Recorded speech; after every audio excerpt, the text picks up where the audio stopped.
The finality of the orphanage gate closing behind her was not a clang of liberation, but the dull thud of a tomb being sealed. Ilara stood on the cracked pavement, a thin wool coat pulled tight against a wind that already carried the scent of autumn's decay. In her hand, she clutched a manila envelope, the sum total of her 21 years in the care of the state. Inside was a meager bundle of cash, barely enough to last a week, and a deed. The document, brittle and yellowed with age, was for a piece of land her grandfather, a man she knew only from a single, faded photograph, had left in a will discovered decades too late. The matron had handed it to her with a look of pity that felt sharper than any insult. "It's all that was left," she had said, her voice devoid of warmth. "A scrap of rock up in the Whisperwind Peaks. Probably worthless, but it's yours." A joke, Ilara thought, a final cruel joke played by a world that had never offered her more than scraps. The locked gate was the definitive act, the physical manifestation of her expulsion. She was utterly, terrifyingly alone. The journey was a slow stripping away of civilization. The bus groaned up winding mountain roads, its passengers thinning at each small forgotten stop, until only she remained. The driver, a man with a face like a worn map, watched her in the rearview mirror as she disembarked at a crossroads, marked by a leaning, weather-scoured sign that read, "Stonewake." He had pointed a thumb towards a barely visible track, disappearing into a forest of skeletal aspens and dark pines. "Your grandfather's place is up that way, a long walk. Nobody's been up there in 50 years. He did not wish her luck. He simply engaged the gears and left her in a cloud of diesel fumes, and a profound ringing silence broken only by the mournful voice of the wind combing through the high branches. The isolation was immediate and absolute. Denk. Ma. Send. Every step she took on that rutted path, her cheap suitcase bumping against her leg, felt like a step away from everything she had ever known, meager as it was. The air grew colder, thinner, carrying the metallic tang of snow. When she finally saw it, the despair that had been a cold knot in her stomach threatened to consume her entirely. The matron's word, worthless, was a kindness. The cabin was a ruin, a skeleton picked clean by time and weather. The roof had collapsed into a ragged V, exposing the dark, damp interior to the sky. One wall had crumbled into a pile of moss-covered stones, and the remaining timbers were silvered and splintered, leaning at a drunken angle. The landscape was no more forgiving. It was a harsh canvas of gray. Rock-stunted pines twisted into tortured shapes by the relentless wind and the rust-colored bracken of a dying season. This was not a home. It was a grave. She dropped her suitcase, the sound swallowed by the immense, indifferent silence. For a full day, she did nothing. She sat on a cold boulder, watching the clouds scud across the vast empty sky, a tiny, powerless figure in a landscape that promised only hardship and a slow, cold end. The wind whispered its threats, a constant, sibilant predator circling her small island of misery. Giving up felt like the only logical choice, a simple surrender to the inevitable. The second day dawned gray and colder still. A fine, needle-like sleet began to fall, and the paralysis of despair gave way to a shivering reality. As she huddled in the lee of the ruined wall, her eyes fell upon a single stubborn wildflower growing from a crack in the foundation stone. It was a tiny, defiant splash of purple against the overwhelming gray, its petals beaded with ice. It was impossibly alive, in a place of death. Something in that small, tenacious display of life broke through her stupor. A memory surfaced vague and dreamlike of a man's voice, her grandfather's perhaps, from a story someone once told her. "The stone holds the heat," the voice echoed in her mind. "The earth remembers the summer." The words were meaningless, yet they stirred something within her. The sorrow and self-pity that had frozen her began to curdle, hardening into a cold, sharp-edged anger. An anger at the matron, at the world, at the sheer insulting worthlessness of her inheritance. She would not die here. She would not give them the satisfaction. The decision was not a surge of hope, but a grim, bitter refusal to be erased. Fooled by this new brittle resolve, she began to work. The labor was a balm, a way to quiet the screaming panic in her mind. She started with the simple, methodical task of clearing the debris from inside the cabin's remaining footprint. She hauled fallen timbers, her hands quickly blistering, and tossed aside chunks of sodden plaster and roofing. It was mindless, grueling work. But with each stone she moved, she felt a sliver of agency return. She was not just a victim of this place, she was acting upon it. As she cleared the area around the great central hearth, a massive structure of river stone that was the only part of the cabin still fully intact, her foot snagged on a loose floorboard. Annoyed, she kicked at it, and the rotten wood splintered, revealing a dark cavity beneath. Her heart hammered against her ribs. Prying away the rest of the boards, she uncovered not a simple crawl space, but a small, stone-lined compartment. And inside, wrapped in oilcloth and nestled in a bed of dried herbs, was a heavy, ledger-style journal and a sealed metal box. She carried the items to the shelter of an overhanging rock, her hands trembling as she untied the oilcloth. The journal's leather cover was stiff and cold, embossed with a simple compass rose. She opened it. The pages were filled with a dense, elegant script, accompanied by meticulous hand-drawn diagrams that were more engineering schematics than simple sketches. It was her grandfather's voice, not in memory, but on the page. Clear and intelligent. He wrote not of feelings, but of principles, of thermodynamics, of geology, of the physics of heat and cold. He called the cabin his great experiment. The journal was a manual. It detailed the construction of the massive stone hearth, revealing it was not a simple fireplace at all. It was a cacophon, a masonry heater, designed with a complex, labyrinthine system of smoke channels that extracted nearly all the heat from the wood smoke before it ever reached the chimney. It was designed to be fired hard and fast for only an hour or two, and then the immense thermal mass of the stone would radiate a gentle, steady heat for the next 24 hours. It was a battery for warmth. The revelation was a physical shock, a jolt of understanding that chased the cold from her bones. This wasn't a primitive hearth, it was a sophisticated piece of thermal engineering. The second part of the journal detailed the cellar, which she now realized was the compartment she had just uncovered. It wasn't just a space, it was a geothermal storage unit.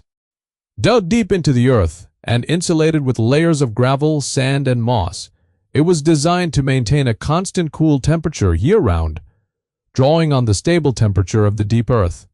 The small metal box contained the key. Inside, carefully packed in grease, were specialized tools, flue cleaning brushes of specific sizes, a strange-looking mortar trowel, and a set of heavy iron dampers with precise fittings. There were also packets of seeds for cold-hardy vegetables and detailed instructions on how to create a winter garden within the semi-subterranean foundation of the collapsed wall, using the radiant heat from the cabin floor and a covering of salvaged glass. It was a complete, self-contained system for survival, a masterpiece of quiet ancestral genius that defied every conventional notion of pioneer living. The ruin was not a ruin, it was a blueprint. Her plan, born from the pages of the journal, would have seemed like madness to any outsider. She would not rebuild the cabin in the conventional sense. The collapsed roof and walls were not a failure, but an opportunity. She would embrace the earth. She would excavate the interior, sinking the living space partially below ground level, using the earth itself as insulation. She would rebuild the one collapsed wall with stone and sod, and construct a low, steeply pitched roof, framed with salvaged timbers and covered in layers of earth and moss, a living roof that would hold the snow for even greater insulation. The centerpiece, the heart of it all, would be the restoration of the great masonry stove. It was an audacious, almost insane undertaking, for one person with limited tools and no experience. But the journal was her guide, its precise instructions a catechism against despair, She now saw the landscape not as an enemy, but as a resource. The collapsed wall was her quarry. The clay soil by the creek was her mortar. The forest was her fuel and timber, a week into her labor. A figure on horseback appeared on the ridge. He was a thick-set man with a florid face and an air of unearned authority that clung to him like cheap cologne. He introduced himself as Mr. Blackwood, the chairman of the Stonewike Town Council. He surveyed her work, the growing pile of sorted stone, the deepening pit of the cabin floor, with an expression of open disgust. "The old orphanage matron radioed down about you," he said, his voice dripping with condescension. "Send you up here to die, did she? This is no place for a girl. You'll be frozen solid by first snow." He gestured with his riding crop at the massive stone hearth. "You'll need a quart of wood a week to feed that monster, and it'll still suck all the heat up the chimney. You need a modern iron stove, sealed tight. Efficiency, that's the key." Ilara, her hands raw and her face smudged with dirt, simply looked at him. "I have a plan," she said, her voice quiet but firm. Blackwood let out a short, barking laugh. "A plan, child. Your plan is to dig your own grave. Come winter, the White Death will come down from these peaks, and it won't care about your plans." His certainty was absolute, his arrogance a suffocating blanket. "When you're ready to give up and beg for a room in town, find me. Try not to freeze before then." He turned his horse and rode away, leaving his laughter hanging in the cold air. His mockery did not wound her. It solidified her resolve into something as hard and unyielding as the granite she was learning to split. The labor was a brutal, all-consuming thing. Each day was a litany of aches that settled deep into her bones. She rose before dawn, her muscles screaming in protest, and worked until the last light failed, her body fueled by dried rations and a relentless, burning purpose. She used the sturdy timbers she had salvaged as levers to move stones far too heavy to lift, a slow, patient process of leverage and force that her grandfather had detailed in his journal. She dug clay from the creek bed, her feet numb in the icy water, and mixed it with sand and dried grass to make mortar, pounding it with a heavy stone until her arms felt like lead. Her hands, once soft, became a roadmap of calluses, cuts, and blisters that broke and bled and healed into thickened pads. She learned the language of the stone, how to read its grain and find the fault lines where a well-placed blow from her sledgehammer would split it cleanly. She was not just building a shelter, she was remaking herself. The soft, vulnerable girl who had arrived at the ruin was being chipped away, revealing a core of resilient strength she never knew she possessed. Her dwindling supplies eventually forced her to make the long trek into Stonewike. The town was a small, grim cluster of buildings huddled in the valley. The general store was its heart, a dim, cluttered space that smelled of sawdust, coffee, and coal smoke. The man behind the counter was old, with a face as gnarled as an oak root and eyes that seemed to miss nothing. He introduced himself as Silas. He listened without expression as she laid out her list. Bags of cement to patch the stove's firebox, a new axe head, flour, salt, beans.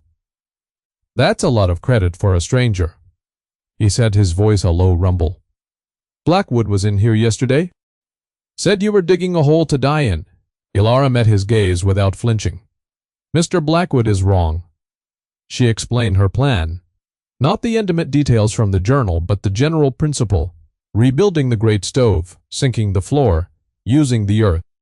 Silas stroked his gray beard, his eyes appraising her calloused hands and the fierce, exhausted determination in her face. He was silent for a long time. "An old way," he finally said, more to himself than to her. "My own grandfather talked about heaters like that, said they had a different kind of warmth. A slow warmth." He looked at her again. "Blackwood's a fool who thinks money can buy wisdom. He just installed a new oil furnace the size of a wagon. Boasts it can heat his whole mansion in a blizzard. He turned and began gathering her supplies. "I'll run you a tab. Pay me when you can." It was not an act of charity, but of recognition. In her he saw not a foolish girl, but the echo of an older, quieter form of knowledge, and he was willing to make a small wager on it. With fresh supplies and a renewed sense of purpose, Elara returned to her work. The days grew shorter, the nights colder. The first frosts silvered the landscape each morning. The reconstruction of the stove was the most critical task. Following her grandfather's diagrams, she painstakingly cleaned the intricate network of internal flues, pulling out decades of squirrel nests and debris. She used the cement from silas to repair the firebox, a job that required her to crawl deep into the cold, dark heart of the structure. Then came the mortar work, chinking every stone on the exterior, sealing every possible crack against the coming cold. She felt an intimate connection to the man who had designed it, his forethought and intelligence present in every carefully angled flue and every precisely fitted damper. She was not just following instructions. She was in dialogue with him across the decades. As she worked, she could almost feel his presence, a quiet, encouraging spirit, guiding her hands. The stove was no longer just a pile of rocks, it was a promise. It was the heart of her new world, and she was its surgeon, carefully, methodically bringing it back to life. As the stove was being reborn, she excavated the earth. The hole in the cabin deepened, the packed dirt walls rising around her. She dug until the floor was 5 feet below ground level, a sunken pit that felt protected, primal. She lined the dirt walls with a barrier of fieldstones, leaving a gap that she filled with dry moss and bracken for insulation. Another technique from the journal. She rebuilt the collapsed northern wall, the one that would face the brunt of the winter winds. Not with timber, but with the stones from the ruin, creating a wall 3 feet thick. The roof was the final, desperate push against time. She muscled the salvaged timbers into place, creating a low, steep frame.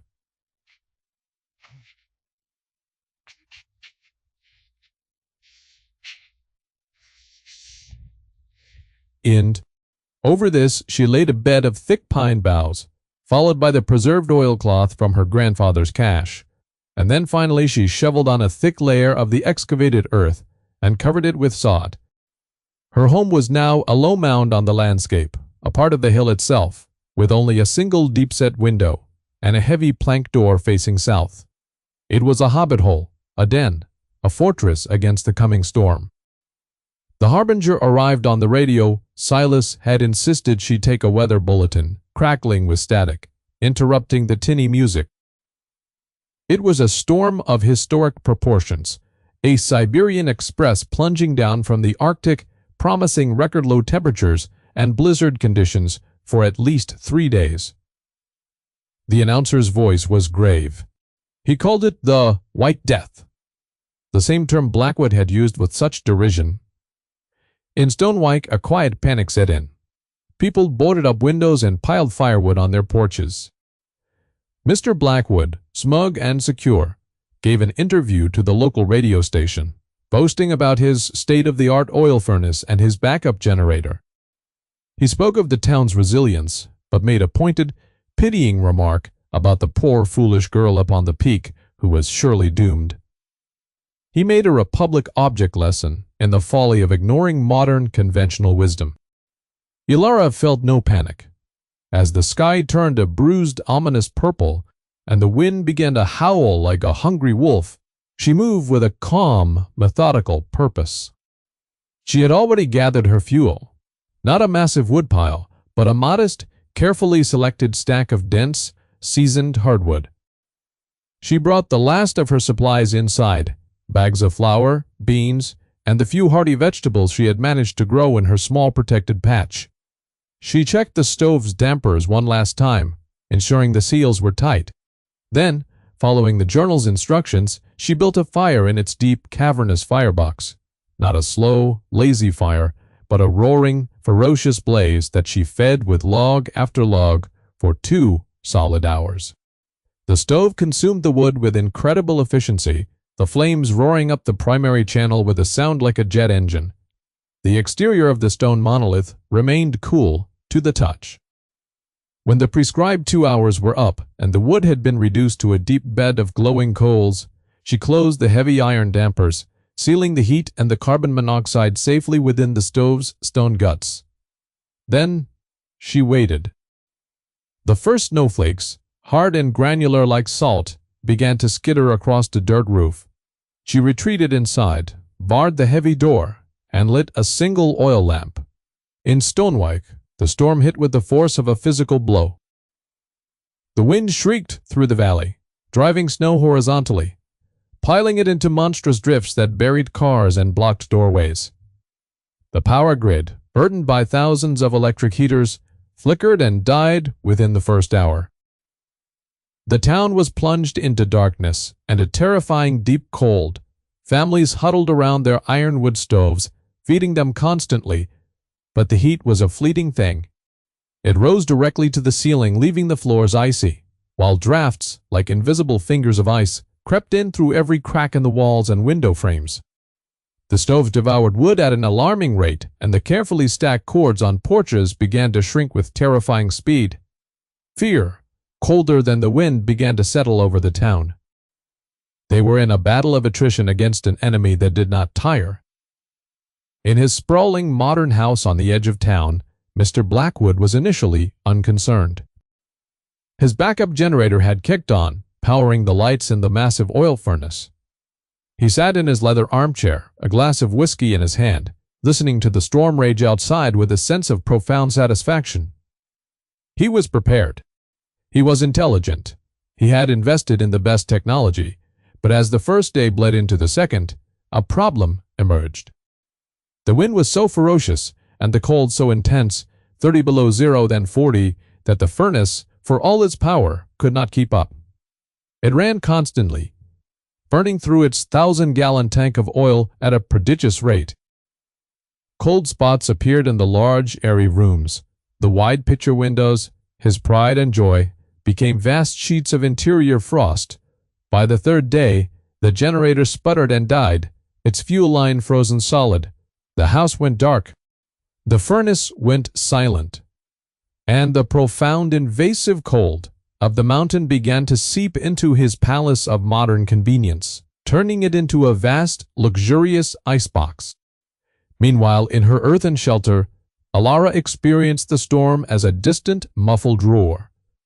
The snow piled deep on her living roof, burying her small home completely, transforming it into a silent, insulated cocoon. The wind howled harmlessly over the mound of her dwelling. Inside there was no fire. The firebox of the great stove was dark and cold, but the stone itself was alive. It radiated a gentle, pervasive warmth that filled the small subterranean space. It was not the scorching, dry heat of an iron stove, but a soft, steady, encompassing heat like the warmth of the sun on a spring afternoon. The air was fresh and still. The temperature a constant, comfortable 68 degrees. She had baked bread on the stove's heated stone shelf the day before, and the scent still lingered. She sat at her small handmade table, reading her grandfather's journal by the calm, steady light of her oil lamp. She had food. She had water from melted snow. She had a deep, profound, and absolute safety. While the world outside was being torn apart by the White Death, she was secure in the warm, beating heart of the mountain. On the fourth day, the wind died. An eerie, brilliant silence fell over the landscape. The world was transformed, buried under a seamless blanket of white, the sky a painful crystalline blue. In Stonewyke, the slow work of digging out began. The toll of the storm was severe. Houses had frozen pipes, livestock were lost, and the town's fuel reserves were almost entirely depleted. The story of Mr. Blackwood's failure was the talk of the town. His mansion was a frozen mausoleum, its pipes burst, its fine furniture ruined. He had been forced to take shelter with his neighbors, a humiliating ordeal for a man of his pride. It was then, in the midst of his own disgrace, that his thoughts turned with a cold certainty to the girl on the mountain. If his modern marvels had failed so spectacularly, her primitive hovel must be a tomb. Driven by a mixture of civic duty and a morbid need to see his prediction proven correct, he gathered a small party of men. The journey up the mountain was an arduous post-apocalyptic trek through chest-deep snow. It took them half a day. They found not a cabin, but a snowdrift, a perfect uninterrupted mound of white. Blackwood felt a grim, hollow sense of vindication. She was gone, buried. As they got closer, however, one of the men pointed. A thin, almost invisible curl of gray smoke was rising from a small stone chimney pipe that barely cleared the snow. It was not the thick, bellowing smoke of a desperate roaring fire, but a pale, lazy wisp, as if from a fire long since banked confused. Blackwood floundered through the snow to where he estimated the door should be. He began to dig frantically with his gloved hands. After several minutes, he uncovered the top of the heavy plank door. He pounded on it, his fist making a dull, muffled sound. "Hello, is anyone in there?" he shouted, his voice hoarse. The bar on the other side scraped back, and the door swung inward, opening into a space of impossible warmth. Elara stood there, framed by the soft lamplight. She was wearing a simple wool shirt, her cheeks flushed, her expression calm and questioning. She was not just surviving, she was thriving. The air that wafted out of the doorway was a shock to the system, a soft, warm, breathable cloud that smelled faintly of baked bread and dried herbs. Blackwood stared, dumbfounded. He stepped inside, and the sensory contrast was dizzying. Outside was a world of blinding white and lethal cold. Inside was a sanctuary of gentle warmth and peaceful golden light. The stone walls were warm to the touch. The air was still and comfortable. There was no roaring fire, no shivering huddle, no sign of hardship at all. He looked from her serene face to the massive, silent stone stove. "How?" he stammered, his arrogance stripped away, leaving only raw, baffled disbelief. "Your fire, it must be enormous. Where is all your wood?" Elara looked at the great stone structure that dominated the room. She placed a hand on its warm flank. "I last built a fire 3 days ago," she said, her voice clear and even in the quiet space. "It burned for 2 hours." Blackwood's mind simply could not process the information. It violated every principle of survival he understood. "That's impossible," he whispered. "You would have frozen in hours." Elara gave him a small, sad smile, the smile of a teacher explaining a simple concept to a difficult student. "You think of heat as a fire you must constantly feed," she explained. "My grandfather taught that heat is a thing you can store. An iron stove throws all its heat into the air, and the wind steals it. This stove gives its heat to the stone. It fills the stone like a bucket, and for the next day, the stone slowly, gently lets it go."